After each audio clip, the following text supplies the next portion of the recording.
China, el último bastión importante del comunismo en el mundo. Durante más de 50 años la historia del país ha estado dominada por la sombra de un hombre, Mao Zedong. Se revela como el padre fundador de la China moderna, el hombre que convirtió el marxismo en maoísmo y que dio al pueblo chino una nueva dignidad y respeto.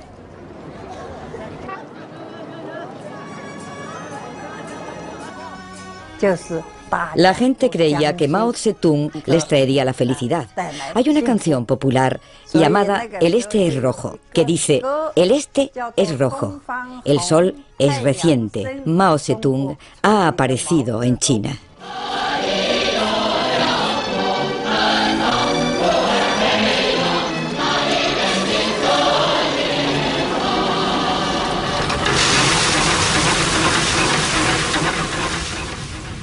Mao procedía de una familia de campesinos. Sus padres y sus abuelos poseían una parcela de 1,5 hectáreas en la población de Shaoshanshang. Es una pequeña población en la provincia de Hunan, al sur de China.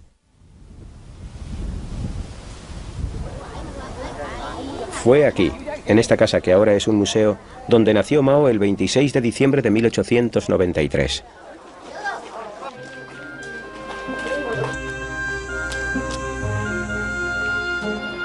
China era una sociedad feudal, donde una pequeña élite vivía bien y millones apenas podían sobrevivir.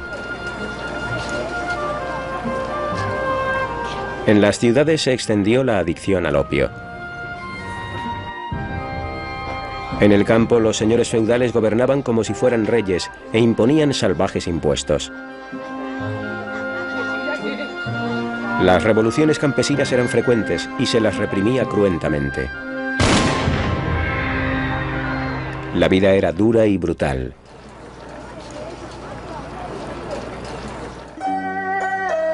La familia de Mao era de mejor condición social que otras muchas. Su padre, Mao Zedong, era un hombre que se había hecho a sí mismo, de marcado temperamento, que creía en las virtudes del trabajo duro y a menudo pegaba a sus hijos. Mao y sus 2 hermanos pequeños eran más felices junto a su madre Wen Chi-mei, una budista analfabeta pero entregada que intentaba protegerles. Mao tenía una relación muy estrecha con su madre. Pasaba mucho tiempo discutiendo con su padre y en sus últimos años, cuando fue a visitar la tumba de sus padres, Mao dijo que su madre había sido mucho más importante para él de lo que fue su padre. A la edad de 6 años, el joven Mao ya trabajaba duro durante horas en los campos de su padre. Recibió una corta educación y para cuando cumplió los 13 años ya trabajaba a jornada completa en la granja de su padre. Cada vez era más impaciente. No tenía educación, pero tenía una ambición que él ignoraba. Y esta era una muy buena combinación. No sabía qué hacer consigo mismo, pero siempre tenía un apetito voraz por la lectura y un espíritu de aventurero radical. Cuando tenía 14 años, su padre arregló su matrimonio con una muchacha de la localidad, pero Mao por aquel entonces ya sabía que quería escapar de la vida local y nunca la aceptó ni vivió con ella.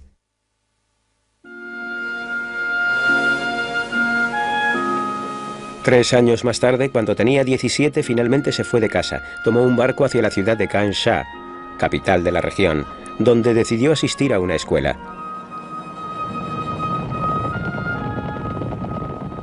Casi inmediatamente se vio envuelto en una revolución. Durante años, China había estado gobernada por una monarquía corrupta e incompetente. El país se desmoronaba. La monarquía fue derrocada por el movimiento republicano moderno dirigido por Kuomintang, o el Partido Nacional. Mao se unió a la agitación, aunque en Shansha había una calma relativa. Se apuntó a la Universidad de Magisterio y como gesto de apoyo hacia la revolución se cortó la tradicional coleta china, gesto que hasta entonces había sido considerado como un delito capital. Había bandas armadas y bandidos. Era una época en que una juventud patriótica vagaba por toda China. Se unió al movimiento estudiantil. Soñaba con una nueva China. Creía en la importancia del bienestar físico. Sabemos esto porque uno de sus amigos de juventud escribió un libro sobre el tiempo que vivieron juntos y sobre cómo Mao le convenció a él y a algunos otros para recorrer el campo durante las vacaciones, cruzando ríos y atravesando montañas, porque pensaba que si la gente joven era la que iba a salvar a China, tenían que estar sanos y fuertes para lograrlo. En 1918 recibió el título de maestro. Tenía 24 años. En ese mismo año su adorada madre moría. Ahora ya no le quedaba ningún incentivo para volver a casa y se marchó a la capital, Beijing, para buscar trabajo. La ciudad estaba llena de gente joven intentando ganarse la vida. Mao tuvo dificultades para encontrar trabajo, pero al final encontró un puesto humilde en la universidad y se mudó a una habitación que compartía con otras 7 personas en la parte pobre de la ciudad. Mao era ayudante en una biblioteca de Beijing y creo que para él esto fue lo más cercano a la educación universitaria. Los estudiantes, los otros estudiantes, le trataban con desprecio. También el nivel de este puesto le frustraba enormemente. Fue en ese momento, al mezclarse con los estudiantes, cuando Mao oyó hablar de la revolución comunista en Rusia y se quedó fascinado. Parecía ofrecer nuevas esperanzas para los campesinos oprimidos de su propio país. Mao se convirtió en un marxista revolucionario y miembro inaugural del Partido Comunista Chino. Se trataba de un pequeño grupo, y Mao era, digamos, como el representante de las masas, por decirlo de alguna manera, y nadie le tomaba en serio en absoluto. Mao volvió a la provincia de Hunan para predicar el comunismo entre los campesinos. Con él se llevó a su nueva esposa, la hija de un antiguo profesor suyo. Pero le quedaba poco tiempo para la vida familiar. China entonces estaba gobernada por un violento anticomunista llamado Chiang Kai-shek. En 1927 abatió a sus oponentes radicales. Miles de comunistas fueron brutalmente aniquilados. A muchos les dispararon y golpearon. Mao huyó junto con su familia y un grupo de lucha comunista a las inaccesibles y lejanas montañas de Jiangxi, al sur de China, un lugar que él conocía desde su juventud.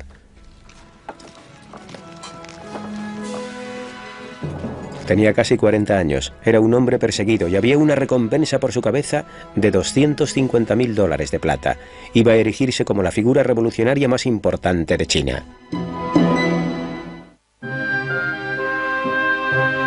En las lejanas colinas de Jiangxi, los supervivientes del Partido Comunista se reagruparon.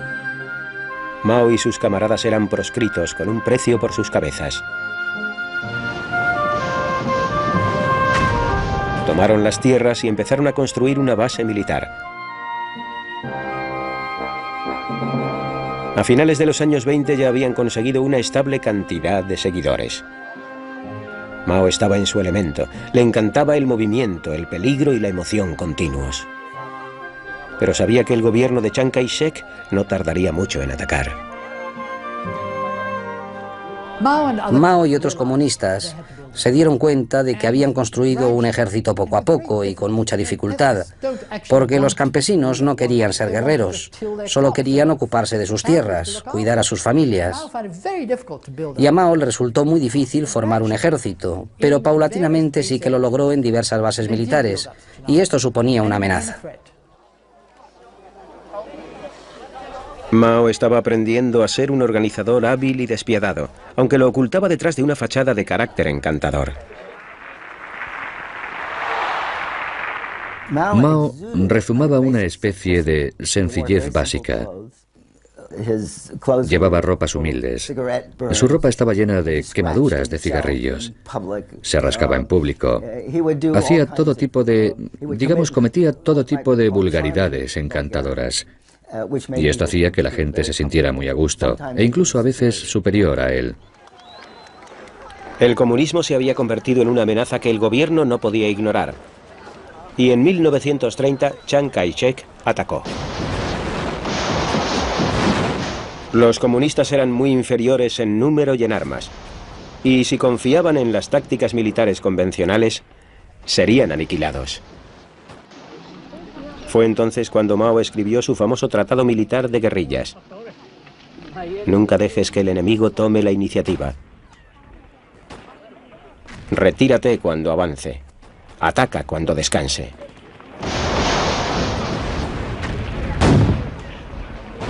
Una de las primeras víctimas fue la esposa y compañera de Mao, Yang Kai-hui, que murió en un combate de guerrillas. 6 meses más tarde, cuando las tropas del gobierno se acercaron, Mao se volvió a casar. Su nueva esposa era una guerrillera llamada Hol Shei-chen, pero fue un matrimonio que vivió en constante fuga. En 1934 había casi 1 millón de soldados del gobierno rodeando el campamento comunista. Incluso la guerra de guerrillas se hizo imposible. Los comunistas aceptaron su derrota y se vieron obligados a retirarse. A medida que se retiraban, discutían sobre qué harían después. La mayoría de los líderes quería realizar su última hazaña heroica. Mao, casi completamente solo, se opuso a ello, y después de semanas de retirada, afectado por las derrotas militares, se vio obligado a comparecer. Eligió justo el momento oportuno, cuando todo el mundo estaba harto. Habían recorrido cientos y cientos de kilómetros sin saber dónde iban, y él vio este momento como la oportunidad de llevar a cabo una confrontación y convertirse en el líder. Fue una confrontación histórica, el momento en que Mao se convirtió en el líder incuestionable. Partiendo desde el sur, desde Jiangxi, en la mayor retirada de la historia militar. Un viaje de unos 10.000 kilómetros atravesando China hasta Shanxi en el norte. Fue conocida como la Larga Marcha. Los ataques que recibían los soldados comunistas eran constantes durante todo el viaje, y el precio a pagar fue alto. De las 100.000 personas que partieron, solo sobrevivieron menos de 20.000. Pero la Larga Marcha salvó a los comunistas de una muerte segura y convirtió a Mao en una leyenda viviente. En la escuela aprendíamos cómo Mao y el Ejército Rojo escalaban montañas nevadas y las cruzaban. Eran muy heroicos. Sacrificaban sus vidas por China y también por la liberación del pueblo chino. Por supuesto. Un año más tarde, en 1936, el líder comunista se refugió en la aislada ciudad del norte de Yenan, demasiado lejana para que las fuerzas del gobierno les alcanzaran. Entonces, igual que ahora, Yenan era una ciudad pobre dedicada al comercio y rodeada por escarpadas montañas, y olvidada por los sucesivos gobiernos. Mao y los demás líderes comunistas instalaron sus viviendas en las cuevas típicas de la región. A medida que el rumor de que había creado una nueva base se extendió, nuevos seguidores se añadían, atraídos por su fama de proscrito. Mao podía llegar a la gente tanto a nivel individual como a nivel colectivo. Era un gran comunicador. Pero también tenía una cierta habilidad para escoger el lugar donde contar su historia. En Yenan especialmente, lo hacía fuera de la ciudad, con las cuevas donde vivía la gente a sus espaldas. Y el estado primitivo de estas cuevas implicaba que había una necesidad de renovarlo todo.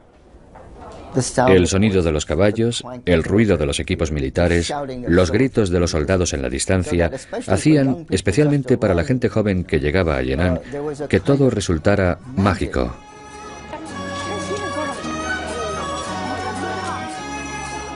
Yenan pasó a ser una zona comunista liberada, y por primera vez en muchos años Mao tenía la oportunidad de comprobar por qué había luchado. escribió poesías y también más minuciosamente sobre la política revolucionaria. Todos se sentían atraídos hacia él. Por sus discursos se podía interpretar que era mejor que los demás líderes comunistas. Los otros se habían formado en el frente o en Rusia, de modo que su nivel intelectual era diferente y no podíamos entenderles fácilmente. La mayoría de nosotros preferíamos a Mao. Mao explotaba su popularidad. Detrás de su fachada de gran líder también había un mujeriego. Mao era muy popular, ya que exigía una rígida disciplina a sus oficiales con respecto a las mujeres y a los derechos de estas. Y él, a su vez, literalmente se aprovechaba de la situación. Era un famoso filántropo. Cuando llegaron los nuevos refuerzos, Mao comenzó una relación con una actriz llamada Jiang Qin. Abandonó a su mujer por ella y al año siguiente contraía matrimonio por cuarta vez. Permaneció junto a Jiang Qin durante el resto de su vida, aunque tampoco le sería fiel. Solo más tarde quedaría claro que la crueldad de Mao era parte de su personalidad. En aquella época, a esta se le disculpaba por las presiones de la guerra. A finales de los años 30, las fuerzas de Chiang Kai-shek se habían trasladado desde el sur y estaban a punto de llevar a cabo un gran ataque.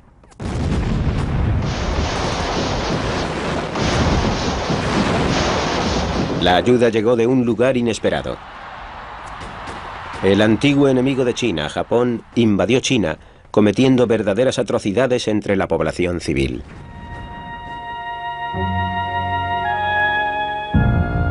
Mao vio la oportunidad de forzar la alianza con las fuerzas de Chiang Kai-shek para luchar contra el invasor extranjero. Ocurrió en el momento justo.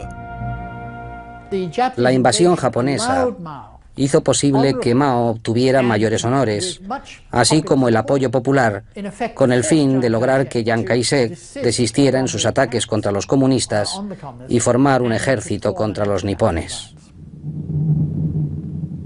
3 años más tarde, China y Japón entraban en la Segunda Guerra Mundial.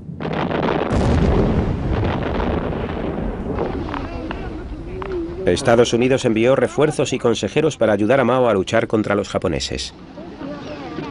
Al final de la guerra, gracias a la ayuda norteamericana, los comunistas eran más fuertes y estaban mejor equipados que nunca.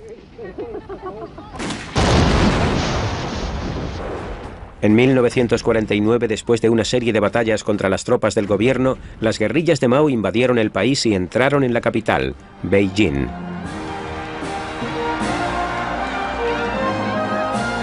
La revolución campesina había triunfado. Estados Unidos había ayudado sin saberlo a uno de los líderes comunistas más importantes del mundo. Mao tenía 55 años y era el líder de guerrillas de mayor éxito del siglo XX, pero tendría que enfrentarse aún a mayores retos.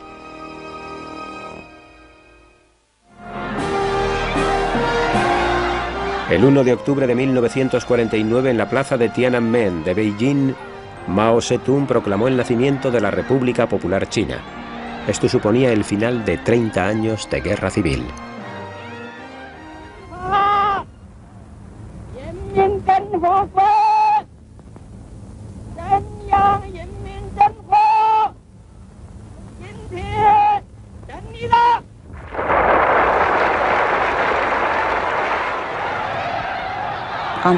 Ese día se nos pidió que fuéramos a la plaza de Tiananmen.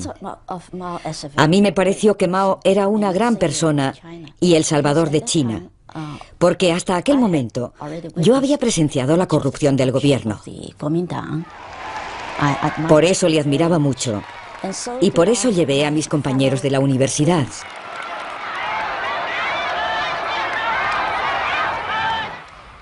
Fue muy emocionante oír a Mao decir: «Os declaro la República Popular China».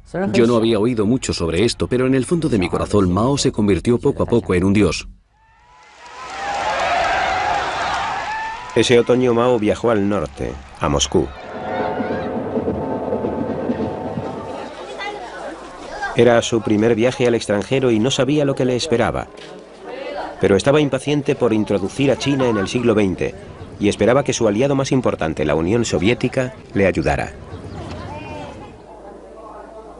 El líder soviético Joseph Stalin le estuvo dando largas durante semanas, y cuando al final los dos líderes se encontraron, sus relaciones no fueron buenas.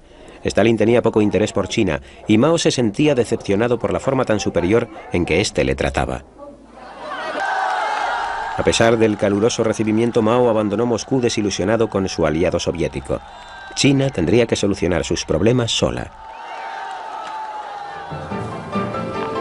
De vuelta a casa mantuvo su promesa hacia los campesinos y anunció un programa de reforma de tierras.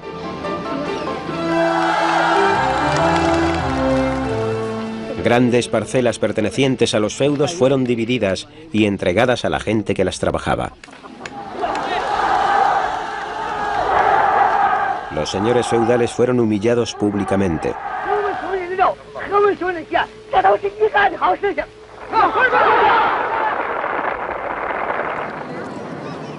Pero en las ciudades el respaldo era menor hacia el comunismo, y mucha gente se resentía de la rígida posición del partido. Había un resentimiento general hacia la rigidez con que el partido trataba a todo aquel que no fuera miembro del partido, hacia la forma en que gobernaban el país, concretamente entre los intelectuales que pensaban que por tradición pertenecían a la élite del gobierno y que ahora habían sido desplazados por oficiales del partido que apenas tenían una educación primaria en el mejor de los casos. Mao percibió el descontento y en 1956 llevó a cabo el primer experimento de democracia en China. Una invitación abierta a los intelectuales del país para que expresaran sus opiniones. Dejó que 100 flores florecieran, que 100 escuelas de pensamiento se expresaran. Se esperaba la peor de las críticas.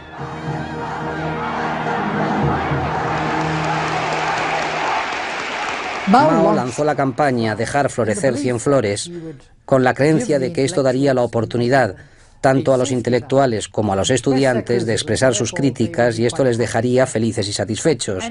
Y realmente pensaba, tampoco lo hemos hecho tan mal en los últimos 7 años, así que ¿por qué vamos a esperar unas críticas fuertes? Pero había malinterpretado el sentimiento general. Aparecieron grandes carteles que criticaban al Partido Comunista, y a Mao le afectó mucho la severidad de los comentarios. Mao estaba muy nervioso.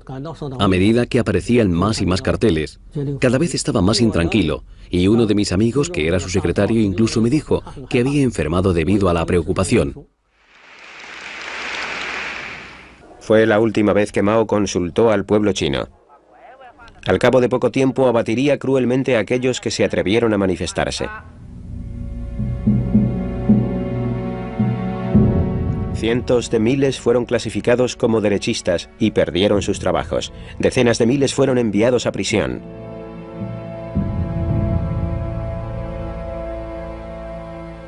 Uno de ellos era el periodista Liu Binyan, que sugirió que el Partido Comunista debería ser más responsable. Le costó creer lo que le estaba pasando. Me declaré culpable porque no podía pensar que Mao se equivocaba, y pensé que era yo el que me equivocaba. Durante 2 meses mi periódico escribió artículos denunciándome. Pensé que estaba acabado, y fui enviado a trabajar al campo. Más de 1 millón de familias se vieron afectadas por la denominada limpieza antiderechista. La mujer de Liu Binyan no vio a su marido durante años. Cuando Liu Binyan fue tachado de derechista, me afectó mucho y me quedé dividida, digamos, en 2 personas. Pensaba que Mao no podía equivocarse. Luego, era yo la que me estaba equivocando. Así que intenté resignarme a la idea de que Liu Binyan era de derechas. Para mucha gente este fue el momento en que Mao perdió el contacto con la realidad y pasó de ser un líder comunista a ser un dictador paranoico y asesino. Era ridículo. Estos escritores no eran de derechas en absoluto. Un amigo mío que estaba en una reunión y no dijo nada, pero que se tocó la cabeza, por eso era de derechas. ¿Por qué? Le dijeron que al tocarse la cabeza lo que estaba indicando era que si hablaba le iban a cortar la cabeza, así que por eso ya era de derechas.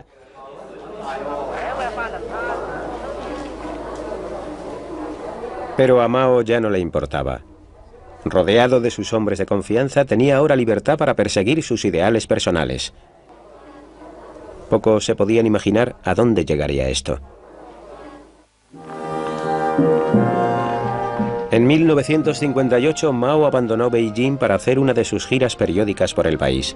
Estaba impaciente por el ritmo tan lento de cambio que llevaba todo y temía que se hubiera pasado el momento para la revolución. Creyó que era el momento de agitar el país y hacer resurgir el antiguo entusiasmo. Mao era alguien que creía en el movimiento. Le encantaba la agitación. Así se lo dijo a su médico. Y está bastante claro por la forma en que se comportaba, y parte de su personalidad era parte de su vida marcial y de la existencia de la guerrilla. Eso es lo que era la revolución. Cuando Mao recorrió el país, de repente se quedó atónito con el potencial del gran ejército de trabajadores. Aunque al país le faltaba maquinaria, tenía mucha más mano de obra que cualquier otro país del mundo.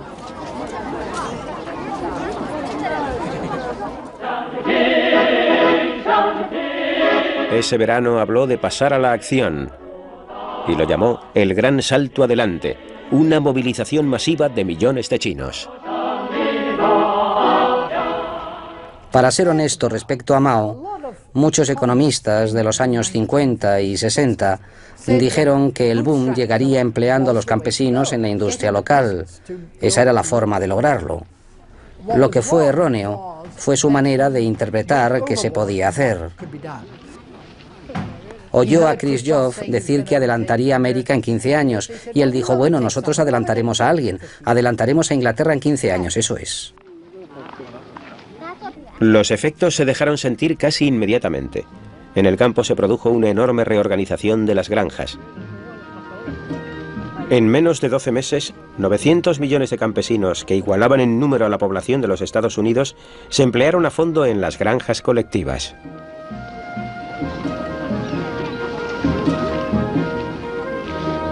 Se esperaba que la producción de grano se cuadruplicara. Pero los planes de Mao eran incluso más ambiciosos. El país tenía que producir más acero. ¿Por qué no tenían los millones de chinos que ayudar al país a avanzar y a industrializarse de la noche a la mañana? Se publicó un decreto y el país se convirtió en productor de acero.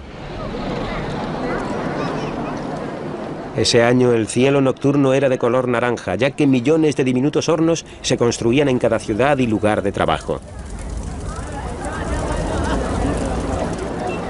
Mucha gente no tenía nada que echar al horno.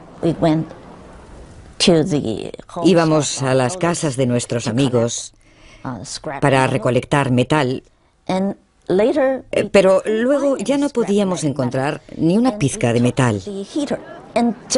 Entonces cogimos el calentador y lo convertimos en trozos de metal. Fue algo inimaginable, algo estúpido, pero lo hicimos. El Gran Salto Adelante se convirtió en la mayor movilización humana jamás vista en el mundo.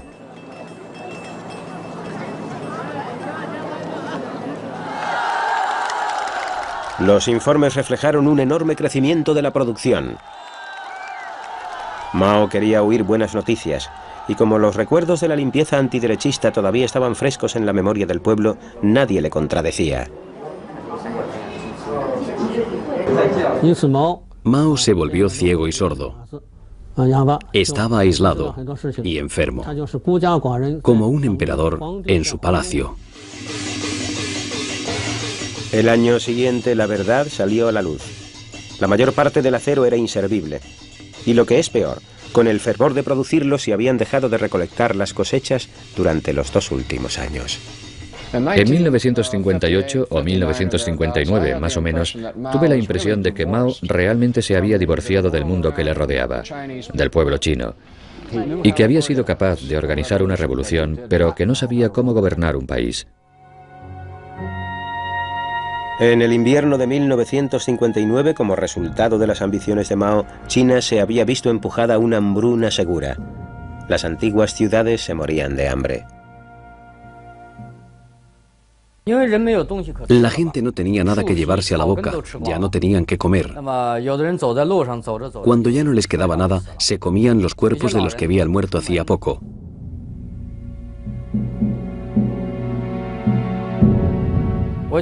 Voy a contarles una historia real. Un marido le dijo a su mujer: si todos nosotros intentamos sobrevivir, ninguno lo conseguirá.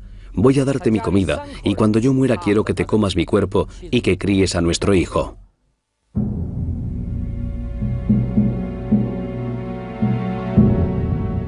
Nadie sabe hasta qué punto se extendió ese canibalismo. Pero recientes informes sugieren que entre 1959 y 1961 murieron de hambre 40 millones de personas. Fue la peor hambruna de toda la historia.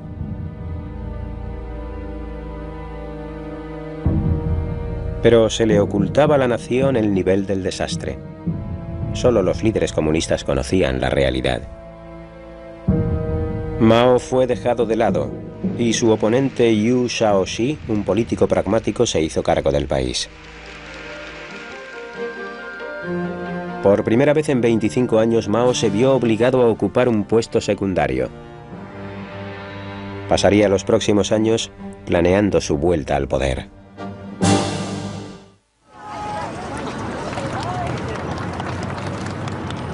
En 1966, Mao, a la edad de 73 años, se dio un baño al que se le dio mucha propaganda en el río Yangtze. Durante años observó consternado cómo el líder chino desmoronaba su revolución. Ahora era el momento de volver al panorama político, y esta fue su forma de decir: miren, he vuelto.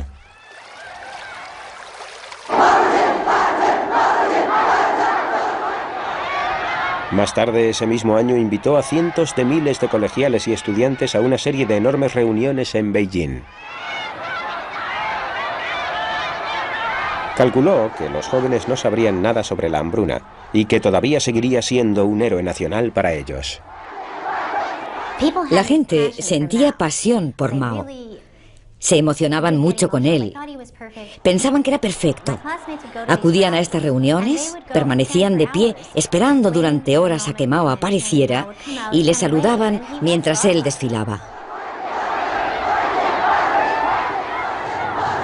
Los pensamientos de Mao aparecieron publicados en un libro rojo a principios de los 60, creando una especie de histeria entre los jóvenes. Había publicaciones todos los días en los periódicos promocionando a Mao y al Partido Comunista. Decían que era el salvador del pueblo chino. Su imagen estaba presente en todas nuestras vidas, por todos los sitios. Cualquiera que tuviera la oportunidad de estrecharle la mano, ya no se la lavaba. No se lavaba la mano durante semanas, y todo el mundo quería tocarle la mano a aquel que hubiera podido tocar la mano del gran Mao. Mao estaba convencido de que el líder de la nación estaba reintroduciendo el capitalismo. Con una total indiferencia hacia el proceso natural de cambio político, reunía a los estudiantes con el fin de derrocar a los capitalistas, término con el que se refería a sus oponentes políticos. China dio la bienvenida a lo que luego se llamó la Gran Revolución Proletaria Cultural. Mao era un gran manipulador del proceso político. Estaba creando el caos intencionadamente con el fin de retomar el poder del partido. No estaba loco. Era muy consciente de que estos conflictos que él estaba creando debilitarían a sus oponentes, con lo que él restablecería su propia autoridad y su propio control. El caos se extendió por China como un relámpago cuando el ejército rojo de Mao se encargó de la limpieza de los asuntos políticos. Muchas de sus víctimas fueron sus antiguos enemigos, los intelectuales.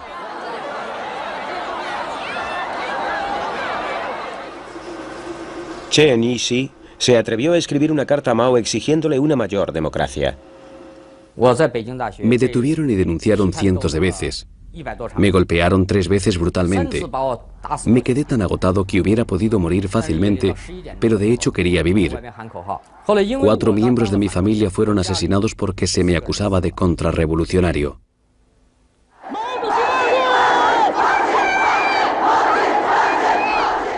Hubo familias destruidas, padres separados de sus hijos. De hecho, en la oficina de mi marido torturaban a la gente hasta la muerte.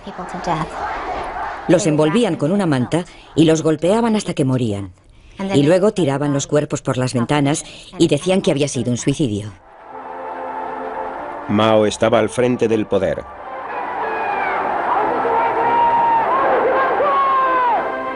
En una reunión del Partido Comunista en 1969 recibió una bienvenida histérica por parte de sus seguidores.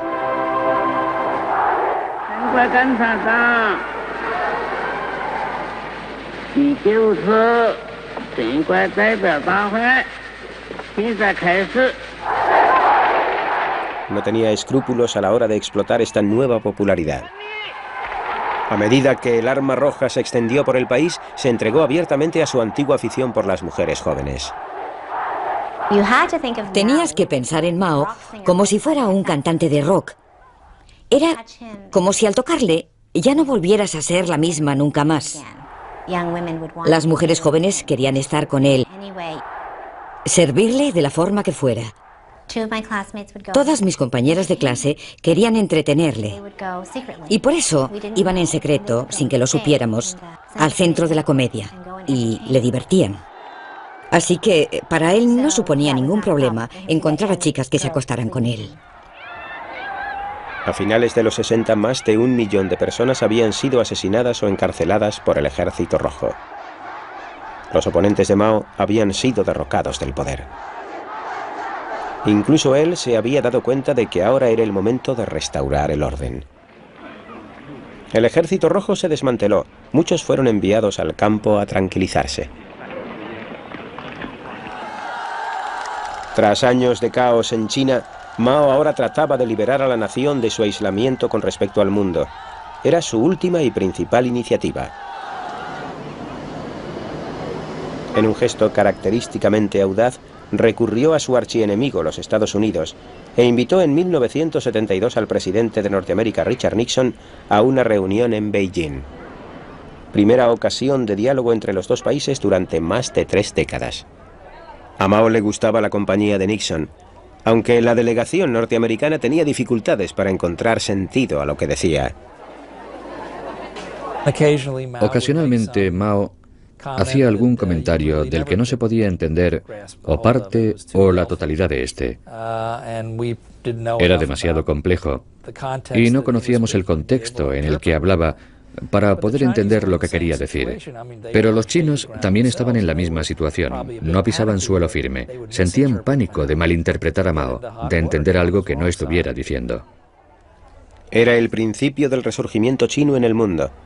Pero el estado de salud de Mao se estaba deteriorando y no viviría para ver los beneficios de su diplomacia.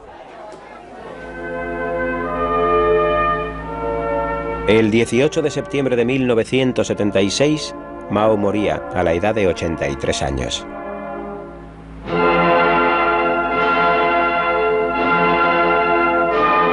China estaba desolada. Y todavía hoy el pueblo chino se está adaptando a su herencia. Sus malos juicios acarrearon la muerte de decenas de miles de personas. Si le miramos desde este punto de vista, fue uno de los mayores criminales de la historia, aunque también fue un gran precursor del bien.